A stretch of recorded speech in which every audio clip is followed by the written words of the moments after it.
Today's question is, why was God so angry at David for taking the census? In this video, I'll answer that question from a biblical perspective. Then afterwards, as always, I'll share some helpful resources, so stick around until the end.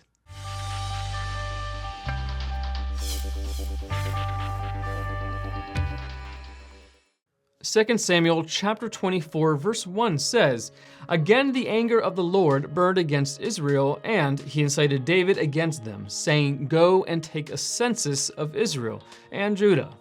The parallel account of the incident surrounding the census, however, reveals it was Satan who incited David to take the census. Satan rose up against Israel and incited David to take a census of Israel. 1 Chronicles chapter 21 verse 1. This discrepancy is often explained by the understanding that, in order to achieve his purposes, sometimes God sovereignly permits Satan to act.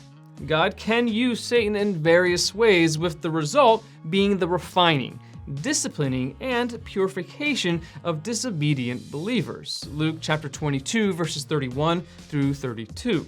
Such might have been the case with David. God allowed Satan to tempt him, and David sinned, revealing his pride, and God then dealt with David accordingly. There are other considerations concerning the passages relating to David's sinful census. Here is 2 Samuel chapter 24, verse 1 in 4 translations. "Again the anger of the Lord burned against Israel, and he incited David against them." NIV. "Again the anger of the Lord was kindled against Israel, and he incited David against them." ESV. "And again the anger of the Lord was kindled against Israel, and he moved David against them." KJV. "Now again the anger of the Lord burned against Israel, and it incited David against them." NASB. Note that the New American Standard Bible says the anger of the Lord, is what caused David to take the census. The other translations say he, Lord, did the inciting. The reason for the differences in translation is that in the original language, there is no subject for the verb incited. The fact is, we aren't told who exactly moved David to take the census. To translate the verse literally, we would say, "There was who moved David against them," or "For one moved David against them." The translations earlier have taken this to mean it was either God or his anger that caused David to take the census. But there are other options. The understated thing that moved David to conduct the census could have been David's own evil imagination. The one who moved David could be Satan, as 1 Chronicles chapter 21 verse 1 says. The adversary, the meaning of the word Satan mentioned in 1 Chronicles, could be someone other than the devil. It could have been an unnamed counselor to David who prompted him into a foolish or sinful action. As to why God was angry at David, in those times a man only had the right to count or number what belonged to him. Israel did not belong to David. Israel belonged to God. In Exodus chapter 30, verse 12, God told Moses, "When you take a census of the Israelites to count them, each one must pay the Lord a ransom for his life at the time he is counted. Then no plague will come on them when you number them." It was up to God to command a census, and if David counted, he should only do it at God's command, receiving a ransom to atone for the counting. This is why God was angry again with Israel, and is also why David was conscience-stricken after he counted Israel. David knew it was wrong and begged God to take away the guilt of his sin. 2 Samuel chapter 24, verse 10. God gave David a choice of 3 punishments for his sin: 3 years of famine, 3 months of fleeing before his enemies, or 3 days of plague. David chose the third, and the Lord then punished Israel with a plague that killed 70,000 men from Dan in the north to Beersheba in the south.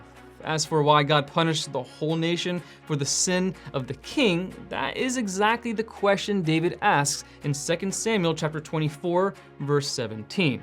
Why, when he was the one who had sinned, did the people have to suffer? He even requested that God's hand be against him and his family only, and that God would spare the people. But as with the account of Job, God chose not to give a reason for his actions. Perhaps it was because of Israel's multiplied sins and rebellion against God throughout the centuries. Perhaps it was a lesson to the people, and to us as well, that the people suffer when their leaders go astray. The reality is that God did not justify his actions with a reason, nor does he have to. Of the three choices presented to David, the first two would have involved some level of dependency upon the mercy of man. The warfare, of course, would be as severe as the enemy wanted it to be. The famine would require Israel to seek food from other nations, relying on the pity of their neighbors. Instead of relying on the mercy of any human, David chose to rely on the mercy of God. The pestilence was, after all, the most direct form of punishment from God, and in the plague, they could only look to God for relief. The psalmist tells us, "As for God, his way is perfect." Psalm chapter 18, verse 30. If God's ways are perfect, then we can trust that whatever he does and whatever he allows is also perfect. Our responsibility to God is to obey him, to trust him, and to submit to his will whether we understand it or not. As we see in 2 Samuel chapter 24, verse 16, God was grieved because of the things that were happening to his people, and he called off the punishment. Even in his rebuke, God still shows his love and mercy. Want to learn more? Subscribe so you don't miss the next video. Visit gotquestions.org for more great content, and check out the details section below this video.